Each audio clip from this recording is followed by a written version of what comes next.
बच्चों, आज हम पढ़ेंगे वर्णों के उच्चारण स्थान। ठीक है ना, वर्णों के उच्चारण स्थान। तो हमारी हिंदी भाषा में जो वर्ण होते हैं अ से लेकर के ज्यों तक के, तो इनके उच्चारण स्थान यानी मुंह से जब हम इनको उच्चारित करते हैं तो कैसे करके करते हैं, उसके लिए हमारे संस्कृत में कुछ सूत्र दिए गए हैं।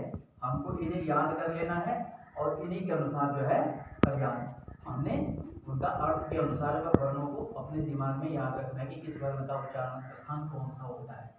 पहला सूत्र है अकुह विसर्जनीयानाम कंठ, दूसरा है इचु यशानाम तालु, तीसरा है उपु पद्मानीयानाम कोष्ठ, ऋतुरसानाम मूर्धर, ऋतुलसानाम दंत, एदैतो कंठ तालु, ओदौतो कंठोष्ठ, वकारस्य तंतोष्ठ, और लास्ट है यमगणनानाम नासिका च। ये 7-8 सूत्र है हमारे। इनके अकुह विसर्जनीयानाम कंठ, इसके अनुसार अ यानी अ आ ह्रस्व और दीर्घ दोनों वर्ण, और क का मतलब कवर्ग क ख ग घ क, और ह अकुह विसर्जनीय तथा विसर्ग ये कंठ स्थानीय होते हैं यानी कंठ से बोले जाते हैं।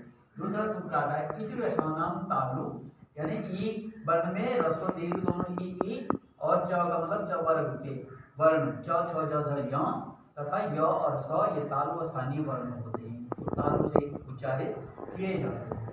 तीसरा सूत्र आता है उपु पद्मानीयानाम कोष्ठ, यानी ह्रस्व दीर्घ उ और पवर्ग प फ ब फ म ये ओष्ठ स्थानीय वर्ण होते हैं। चौथा सूत्र है ऋतु रसानाम मूर्धा, ऋतु री का मतलब री ह्रस्व दीर्घ और टवर्ग के वर्ण ट ठ ड ट अण तथा रसानाम का मतलब र और श ये मूर्धा स्थानीय स है। ठीक है ना।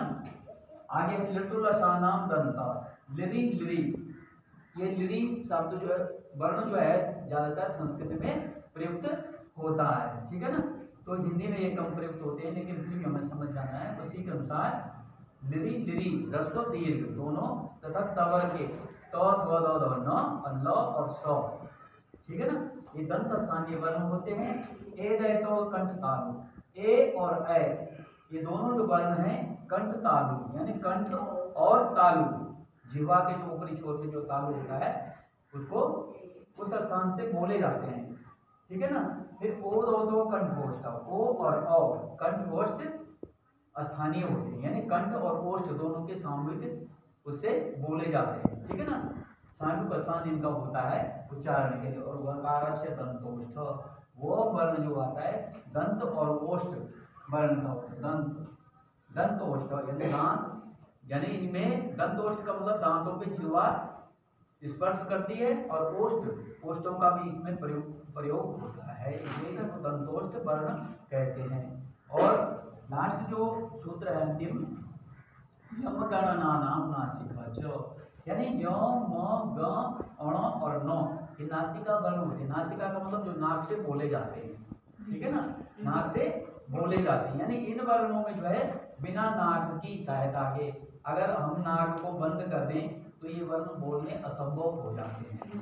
ठीक है ना, तो जिनमें नासिका का उच्चारण होता है साथ ही साथ इन वर्णों में जिस समूह में आएंगे स्पर्श वर्णों के, जैसे हमने बोला इचु यशानाम तालु, तो इसमें इचु यशानाम तो य और स ये तालव्य स यहाँ आ रही है, और ऋतु रसानाम मूर्धा में ये जो स आ रही है जिसको हम पेट चीरा स भी अक्सर कहते हैं।